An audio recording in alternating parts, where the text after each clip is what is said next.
एक एग्जाम्पल के तहत समझने की कोशिश करते हैं कि एक एंटिटी को एक एसेट खरीदना है अगले साल और इनकी फंक्शनल करेंसी डॉलर है या डॉलर में ये फाइनेंशियल स्टेटमेंट्स प्रिपेयर करते हैं। भारत में भी 1% कंपनीज ऐसी हैं जिनकी फंक्शनल करेंसी INR नहीं है, डॉलर हो सकती है या कोई और करेंसी है।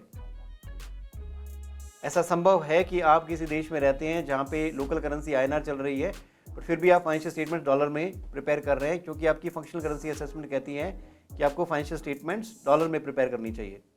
तो ऐसा ही वाकया कुछ यहाँ पे है कि हमने अब एक मशीन खरीदनी है, एक एसेट खरीदना है जो बाजार में 60,000 रुपये का मिलता है। हमें वो एसेट आज नहीं चाहिए और मार्केट में बड़ी अस्थिरता है, जिस वजह से हमें डर ये है कि अगर अभी हम ये एसेट खरीद लेते हैं तो हमें ये आज की कीमतों में मिल जाएगा, पर कल को अगर हमें इसे रुपए में कन्वर्ट करना पड़ा, क्योंकि हम तो फाइनेंशियल रिपोर्टिंग डॉलर में करते हैं, तो $1 के बदले में जो रुपए हम लेंगे हो सकता है हमें ज़्यादा रुपए खर्च करने पड़े। तो हमने इसको लॉक कर दिया, हमने एक फॉरवर्ड कॉन्ट्रैक्ट में एंटर किया और हमने ये कहा कि हमें $1 के बदले ₹1.5 चाहिए और जो एसेट खरीदना है वो 60,000 रुपये का है। तो हमने इसे लॉक कर दिया कि हमारे लिए एसेट $40,000 का ही होना चाहिए। तो हमने कहा कि हम 1 साल बाद 60,000 रुपये खरीदेंगे जिसके बदले में हमें $40,000 मिलेंगे। हमने फ्रीज कर दिया कि हम 60,000 रुपये देने को तैयार हैं, अगले साल खरीदेंगे, पर हमें 60,000 रुपये अगले साल चाहिए। उसमें रिस्क है कि कहीं वो 60,000 से बढ़ ना जाए, कि जो डॉलर हैं हमें जो देने पड़े वो कहीं बढ़ ना जाए। आज अगर हम इसको लॉक कर देते हैं तो हमने फ्रीज कर दिया कि हम $40,000 के बदले में 60,000 रुपये ले पाएंगे अगले साल। अगर कोई मूवमेंट होती है तो वो हेजिंग इंस्ट्रूमेंट सेट ऑफ कर देगा, अगर कोई नुकसान होता है तो हेजिंग इंस्ट्रूमेंट सेट ऑफ कर देगा। फ़ायदा होता है तो हमें फ़ायदे की उम्मीद नहीं है, हम तो ये चाहते हैं कि मैं मेरे एसेट को $40,000 में ख़रीदूँ, थोड़ा बहुत ऊपर नीचे हो जाए तो चलेगा। तो हमने लॉक कर दिया कि हम अगले साल 60,000 रुपये लेंगे, उसके बदले में $40,000 देने के लिए तैयार हैं। हमने फ्रीज कर दिया $1 के बदले में ₹1.5। पर बात ये आती है कि अगर यही एसेट हम आज खरीदते, 1 अप्रैल 2022 को हमने इस कॉन्ट्रैक्ट में एंटर किया, अगर आज ही खरीद लेते तो कितने का पड़ता? आज $1 के बदले में हमें 1.45 रुपये मिलते। तो अगर 1.45 रुपये के हिसाब से अगर देखें तो हमें $41,379 खर्च करने पड़ते अगर हम ये आज ही खरीद लेते। पर हमने आज ना खरीद के अगले साल खरीदने का सोचा है और अगले साल भी हम $40,000 के आसपास ही देना चाहते हैं। हमने फ्रीज कर दिया कि $40,000 में हम 60,000 रुपये ले लेंगे और आपके 60,000 रुपये एसेट के दे देंगे। आज खरीदते तो 41,379 का ये हमें मिल जाता, बट हमने आज नहीं खरीदा। हमने फिर 31 दिसंबर को दोबारा देखा कि अगर 31 दिसंबर को इस एसेट को खरीदते तो कितने का पड़ता। 31 दिसंबर के दिन $1 के बदले में रुपया 1.20 हो गया, तो हमें $50,000 खर्च करने पड़ते इसी एसेट को खरीदने के लिए। इसका मतलब हमने इसे 1 अप्रैल को ना खरीद के भारी नुकसान उठाया है।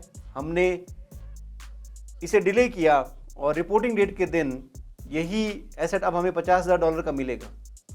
ये तो परमात्मा का शुक्र है कि हमने इसके अगेंस्ट एक हेजिंग इंस्ट्रूमेंट लिया हुआ है जिसमें हमें फ़ायदा होने का अंदेशा है, क्योंकि इस पर अगर नुकसान हुआ है तो जाहिर सी बात है हेजिंग इंस्ट्रूमेंट में फ़ायदा होगा। तो हेज्ड आइटम की मूवमेंट पे कितना नुकसान हुआ?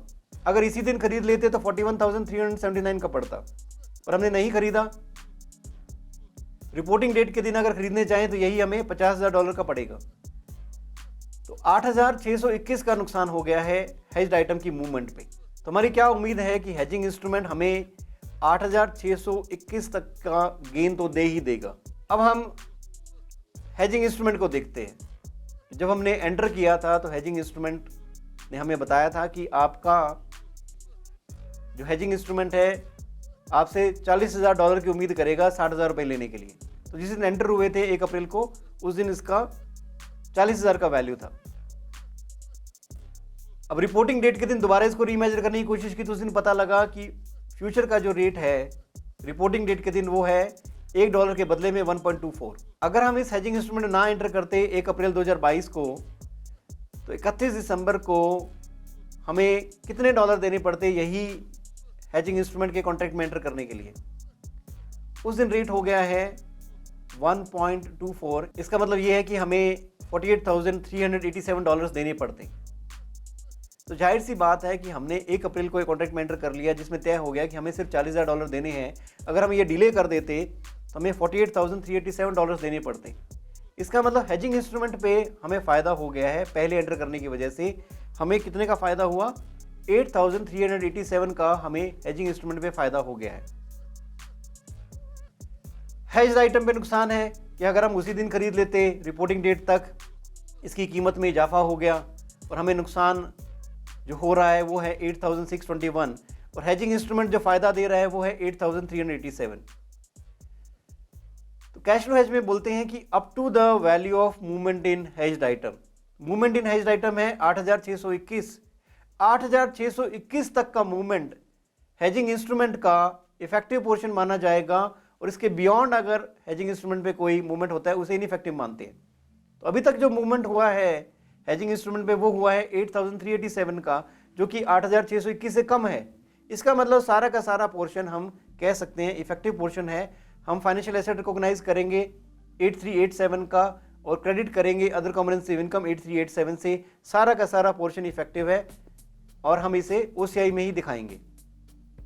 अब हमारे फाइनेंशियल एसेट की कीमत जो कि इनिशियली नील थी जब हमने एंटर किया था, अब उसमें एक फाइनेंशियल एसेट रिकॉर्ड हो चुका है 8,387 का, क्योंकि हमें रिपोर्टिंग डेट तक गेन हो चुका है।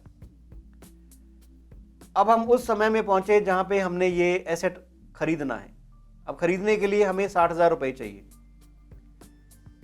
तो 1 अप्रैल 2023 को ये एसेट खरीदना था। उस दिन $1 की कीमत $1 के बराबर हो गई और हमें $60,000 के बदले में $60,000 मिलते अगर हम ये हेजिंग इंस्ट्रूमेंट में ना एंटर करते। इसका मतलब हेज्ड आइटम पे जो नुकसान है वो 10,000 का नुकसान है। 50,000 का वैल्यू होता अगर हम इसे रिपोर्टिंग डेट पे खरीद लेते। $60,000 खर्च करने पड़ेंगे अगर हम इस हेजिंग इंस्ट्रूमेंट ना एंटर करते और डायरेक्टली जाके अगर बाजार से खरीदने की कोशिश करते तो $60,000 के बदले में $60,000 मिलते और उन $60,000 से हम ये एसेट खरीद पाते। इसका मतलब हेज्ड आइटम की मूवमेंट पे नुकसान हो चुका है। कितने का नुकसान? 11,613 का नुकसान। हेज्ड आइटम का मूवमेंट अगर देखें तो रिपोर्टिंग डेट के दिन 50,000 का हमें मिलता, $50,000 हम खर्च करते तब हमें $60,000 मिलते, उसके बदले में हम एसेट खरीदते और हमने उस दिन नहीं खरीदा था। इस वजह से अगर हम पहले ही दिन खरीद लेते 1 अप्रैल 2022 को खरीद लेते, हमने नहीं खरीदा, 31 दिसंबर को हमने दोबारा इसका मूवमेंट देखने की कोशिश की तो पता लगा हमें नुकसान हो चुका है 8,621 का अगर हमने ये नहीं खरीदा तो। पर शुक्र ये है कि हमारे पास एक हेजिंग इंस्ट्रूमेंट है जिसमें हमें गेन होगा। अब हेजिंग इंस्ट्रूमेंट पे हमने गेन देखा तो कितना हुआ? अगर हम इस हेजिंग इंस्ट्रूमेंट में ना एंटर करते तो क्या होता? 1 अप्रैल 2022 को हम एंटर कर गए तो हमने कहा कि हम $40,000 के बदले में $60,000 लेंगे। वही इंस्ट्रूमेंट में अगर हम रिपोर्टिंग डेट के दिन एंटर करते तो हमें पता लगता है कि अब हम अगर एंटर करते हैं तो उस दिन $1 के बदले में जो फॉरवर्ड का रेट है वो 1.24 है, हमें $48,387 देने पड़ते तब हमें $60,000 मिलते। इसका मतलब पहले एंटर करने की वजह से हमें फ़ायदा हो चुका है। हम एक फाइनेंशियल एसेट रिकॉर्ड कर सकते हैं। और कितना मूवमेंट हुआ? हमें फ़ायदा हुआ है 8,387 का। हेज अकाउंटिंग कहती है कि कंपेयर करो कितना मूवमेंट हुआ है हेज्ड आइटम पे, उसे कंपेयर करेंगे कितना मूवमेंट हुआ है हेजिंग इंस्ट्रूमेंट पे। हेज्ड आइटम पे मूवमेंट हुआ है 8,621 का। ये नुकसान है। हमारी उम्मीद ये है 8,621 तक हमें फ़ायदा दे दो। हेजिंग इंस्ट्रूमेंट से यही गुजारिश है। हेजिंग इंस्ट्रूमेंट की तरफ देखते हैं तो वो हमें बताता है कि 8,387 का फ़ायदा है। इसका मतलब up to the value of movement in hedged item. Hedged item की मूवमेंट हुई है 8,621। 8,621 तक की मूवमेंट को हम इफेक्टिव पोर्शन मानेंगे। इसके बियॉन्ड अगर कोई मूवमेंट होता है उसे इनइफेक्टिव पोर्शन मानेंगे। पर जो मूवमेंट हेजिंग इंस्ट्रूमेंट पे है, पहले हमने एंटर कर लिया तो हमें $40,000 के बदले में $60,000 मिलेंगे। अगर हम ना एंटर करते तो हमें $48,387 खर्च करने पड़ते तब हमें $60,000 मिलते। इसका मतलब 8,387 का फ़ायदा हो चुका है। 8,387 का नंबर 8,621 से कम है। इसका मतलब ये पूरा का पूरा अमाउंट हम OCI में रिकॉग्नाइज कर सकते हैं। हम एक फाइनेंशियल एसेट रिकॉग्नाइज करते हैं 8387 का और OCI में रिकॉग्नाइज करते हैं 8387 का गेन। कोई भी डिफरेंस PNL में नहीं जाएगा क्योंकि सारा का सारा पोर्शन इफेक्टिव है। हम इनिशियली जब फॉरवर्ड्स और फ्यूचर कॉन्ट्रैक्ट्स में एंटर करते हैं तो इन हेजिंग इंस्ट्रूमेंट्स के लिए हम एक मिनिमल अमाउंट पे करते हैं और जो मूवमेंट होती है इनकी उसके बेसिस पे हम फाइनेंशियल एसेट या फाइनेंशियल लायबिलिटी रिकॉग्नाइज करते हैं। डेरिवेटिव्स हमेशा fair value through PNL recognise होते हैं और उनका मूवमेंट कुछ भी हो सकता है जो हमें फाइनेंशियल एसेट या फाइनेंशियल लायबिलिटी दे सकता है। पर क्योंकि हम हेज अकाउंटिंग में एंटर कर चुके हैं इसलिए हमारे पास मौका होता है कि हम इसे सेट ऑफ कर सकेंगे अपने हेज्ड आइटम की मूवमेंट के अगेंस्ट। इस वजह से हम मूवमेंट्स देखते हैं बट उस मूवमेंट को हम ये भी देखते हैं कि ये हेज्ड आइटम की मूवमेंट के अगेंस्ट कितना है। ये सारा का सारा पोर्शन इफेक्टिव था। अब वो दिन आ गया जिस दिन हमने एक्चुअल में ये एसेट खरीदना है। अब एसेट खरीदने गए तो पता लगा हमें $60,000 चाहिए 60,000 रुपए के बदले में, क्योंकि उस दिन जो कीमत है $1 की ₹1 हो चुकी है। फॉरवर्ड में भी यही रेट है। इसका मतलब क्या हुआ, हमें नुकसान हो जाता अगर हम हेजिंग इंस्ट्रूमेंट में ना एंटर करते। अगर हम सीधा ही 1 अप्रैल 2023 को मार्केट में पहुंचते कि हमें ये एसेट खरीदना है $60,000 रुपए का, तो हमें $60,000 खर्च करने पड़ते।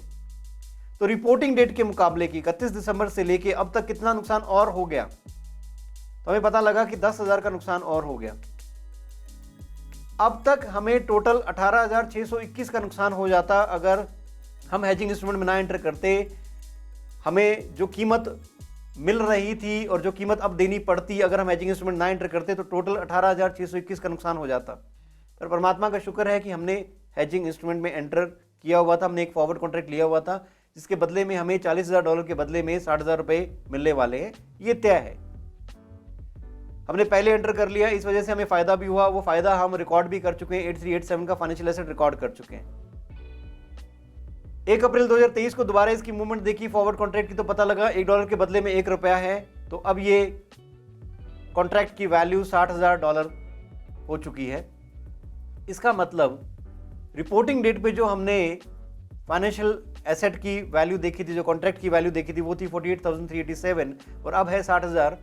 तो जो टोटल डिफरेंस है 11,613 का ये गेन ऑन हेजिंग इंस्ट्रूमेंट है।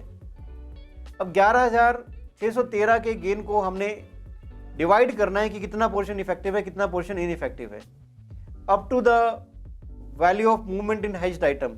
इस बार जो मूवमेंट हुई वो 10,000 की हुई हेज्ड आइटम पे और हमें हेजिंग इंस्ट्रूमेंट में गेन हुआ 11,613 का। इसका मतलब 10,000 तक के गेन को ही हम इफेक्टिव मानेंगे, उसके बियॉन्ड के गेन को हम इनइफेक्टिव पोर्शन मानेंगे जिसे PNL में दिखाएंगे। वो कुछ इस तरीके से प्रेजेंट होगा। तो वैल्यू ऑफ कॉन्ट्रैक्ट 60,000 है। 31 दिसंबर को वैल्यू ऑफ कॉन्ट्रैक्ट 48,387 था। इसका डिफरेंस है 11,613, जिसमें से हम 10,000 का जो डिफरेंस है उसे OCI में लेके जाएंगे क्योंकि इफेक्टिव पोर्शन है और 1613 के इनइफेक्टिव पोर्शन को हम PNL में रिकॉग्नाइज करेंगे और total financial asset account debit करेंगे 11,613 से। अगर total value of financial asset देखी जाए तो पहले हमने 8387 का फाइनेंशियल एसेट रिकॉग्नाइज किया था, अब हम 11,613 का फाइनेंशियल एसेट रिकॉग्नाइज कर रहे हैं। टोटल फाइनेंशियल एसेट जो रिकॉग्नाइज हो चुका है मेरी फाइनेंशियल बुक्स में वो है 20,000 का। इसके बदले में हमने जो OCI में रिकॉग्नाइज किया है up to the value of movement in hedged item, जो नुकसान हो सकता था हेज्ड आइटम पे, उस वहाँ तक के मूवमेंट को हमने कितना इक्विटी में रिकॉग्नाइज किया है, कितना OCI में रिकॉग्नाइज किया है। OCI में हमने रिकॉग्नाइज किया 8387 का गेन पहले रिपोर्टिंग डेट तक की मूवमेंट का और 1 अप्रैल 2023 तक की मूवमेंट है 10,000। टोटल 18,387 हमने रिकॉर्ड किए हैं OCI में। ये मेरा स्टेटस है सेट ऑफ करने से पहले। हेज आइटम की मूवमेंट को अगर देखें तो 1 अप्रैल 2022 को अगर हम इसे खरीद लेते तो 60,000 रुपए के बदले में हमें $41,379 खर्च करने पड़ते। हमने नहीं खर्च किया, इस वजह से हमने रिपोर्टिंग डेट पे दोबारा रीमेजर किया था तो 60,000 के बदले में हमें $50,000 खर्च करने पड़ते। तो जो movement in value of hedged item है 8621, ये मूवमेंट की हम अकाउंटिंग नहीं करते हैं। ये मूवमेंट हम इसलिए देखते हैं ताकि हम ये पता कर सकें कितना पोर्शन इफेक्टिव है, कितना पोर्शन इनइफेक्टिव है। इसलिए ये मूवमेंट हम देखते हैं हेज्ड आइटम का।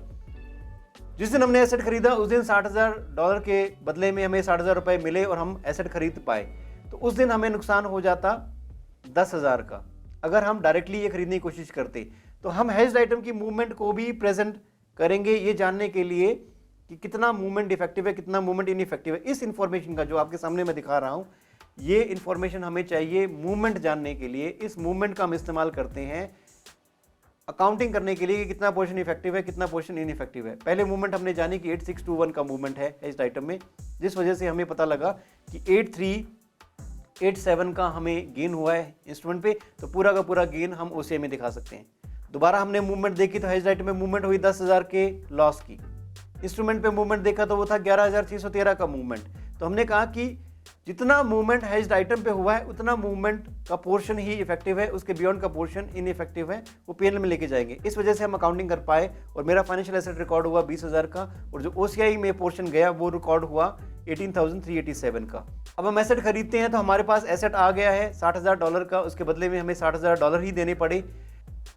अब बात ये थी कि अगर यही एसेट हम जिस दिन खरीदने का सोचा था 1 अप्रैल 2022 को उसी दिन खरीद लेते तो ये तकरीबन हमें 41,379 का पड़ता, पर हमने डिले कर दिया क्योंकि हमने एक फॉरवर्ड कॉन्ट्रैक्ट में एंटर कर गए इस उम्मीद के साथ कि कोई भी नुकसान होगा तो ये हेजिंग इंस्ट्रूमेंट इसकी भरपाई कर देगा। अब हमारे OCI में एक बैलेंस पड़ा है 18,387 का।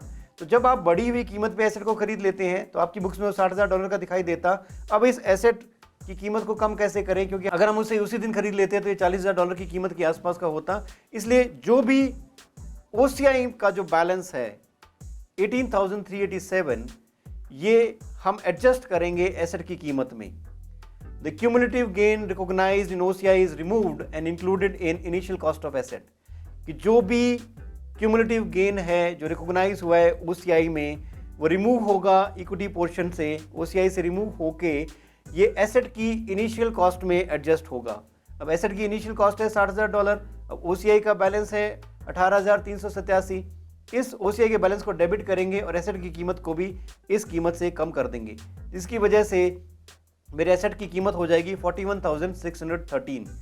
अगर हम उसी दिन खरीद लेते तो हमें $41,379 खर्च करने पड़ते, पर हमने उस दिन ना खरीद के एक हेजिंग इंस्ट्रूमेंट में एंटर हुए और ये सारी प्रक्रिया की हमने फाइनेंशियल एसेट रिकॉग्नाइज करने की, मूवमेंट चेक करने की, अकाउंटिंग करने की, इफेक्टिव पोर्शन, इनइफेक्टिव पोर्शन। इस वजह से मेरे एसेट की कीमत आज है $41,613। तो हम कामयाब हो चुके हैं to minimise the exposure of risk. जो कि रिस्क करीबन $20,000 हो सकता था, वो रिस्क हम मिनिमाइज करने में कामयाब हुए और हमारा एसेट आज भी हमारी बैलेंस शीट में 41,613 की कीमत पे ही रिकॉर्ड हुआ है।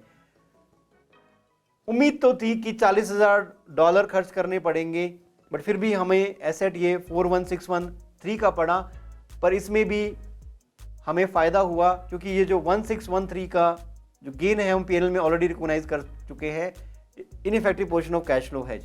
तो ये गेन भी हमें PNL में मिल चुका है। तो इफेक्टिवली तो हमें $40,000 का ही पड़ा, पर एसेट हमारी बुक्स में 41,613 का रिकॉर्ड हुआ क्योंकि हम OCI का पोर्शन इनिशियल कॉस्ट में सेटअप कर सकते हैं। जो PNL में रिकॉर्ड हो गया उसका कुछ रिवर्सल नहीं कर सकते हैं। अब हमने फाइनेंशियल एसेट को सेट ऑफ करना है। फाइनेंशियल एसेट हमारी बुक्स में रिकॉग्नाइज्ड है 20,000 का, हमें इसके बदले में कैश मिलेंगे $20,000। हमने जो $60,000 दिए थे उसके बदले में हमें 20,000 मिल चुका है, तो हमारे लिए एसेट $40,000 का ही पड़ा। इस प्रक्रिया को हेज अकाउंटिंग बोलते हैं और कैश फ्लो हेज में हमें इस तरीके से अकाउंटिंग करनी है। इसके बाद देखेंगे एक कमोडिटी के मूवमेंट का फेयर वैल्यू के, उसमें कोई बदलाव आ जाता है तो उसकी अकाउंटिंग कैसे होती है, उसका मूवमेंट PNL में होता है। कई बार कमोडिटीज़ के केस में धोखा भी हो जाता है, सोचा था नुकसान होगा बट फ़ायदा हो जाता है और हम एक फॉरवर्ड कॉन्ट्रैक्ट में एंटर कर जाते हैं, फ्यूचर्स कॉन्ट्रैक्ट में एंटर कर जाते हैं, जिसमें हम इस उम्मीद पे बढ़ी हुई कीमत पे बेच देते हैं कि हमने तो फ़ायदा उठा लिया उसे बढ़ी हुई कीमत पे बेच के, बट असलियत में क्या होता है कि हमारे आइटम्स हो सकता है नुकसान में चले जाएं, हो सकता है कि हमें नुकसान हो जाए किसी फॉरवर्ड या फ्यूचर कॉन्ट्रैक्ट में एंटर करने की वजह से, तो उल्टा भी हो सकता है। इसी वजह से हेज अकाउंटिंग के केस में ये कहा जाता है कि हमारा मकसद कमाना नहीं है, हमारा मकसद मिनिमाइज करना है एक्सपोजर ऑफ रिस्क को।